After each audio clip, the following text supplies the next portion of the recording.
First of all, let me start by welcoming the deal reached on providing long-term financial support for Ukraine. This is good news. Ukraine is our priority, and that is why we needed this agreement today by all 27 member states and from within the EU budget.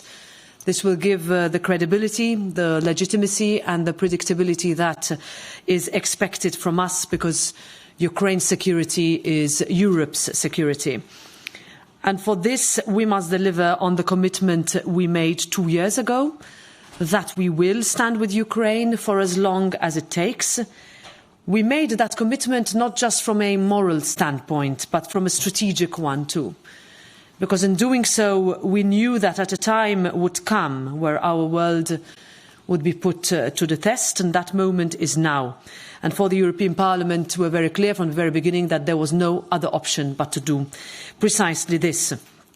I also take note on the agreement of the revised multi-annual financial framework. We will still need to scrutinise the details of this deal. The Parliament has been very clear in its priorities and its position that we need to live up to our promises, to boost our competitiveness and to be credible for our citizens. As we understand, the agreement that was reached includes a modest increase in funding for migration management and for natural disasters, but in reality, it also pulls money out of programmes that our citizens depend on, and which member states agreed on a few years ago.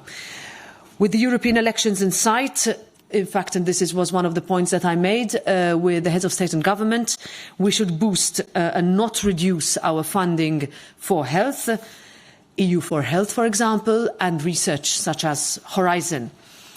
We also discussed the dire situation in the Middle East, and how we can move the peace process forward. The European Parliament was the first EU institution to call for a permanent ceasefire in Gaza.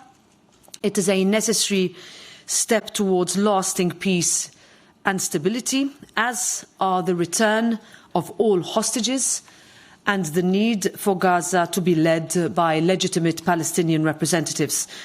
We also need to make sure that humanitarian aid can continue to flow in as quickly and efficiently as possible.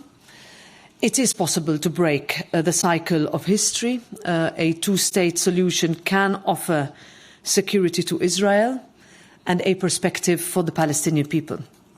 Finally, allow me a few words on elections. 2024 will be a massive year for democracy, for Europe and for the world, and contrary to Russia, where the results are already known, our elections will allow our citizens to decide for themselves the direction of Europe for the coming 5 years. So my appeal is for us not to take our democracy, the rights that we fought so hard for granted, but to defend that democracy by taking part, because every vote matters. I'll leave it here, and please, I'm happy to take your questions. Thank you, President.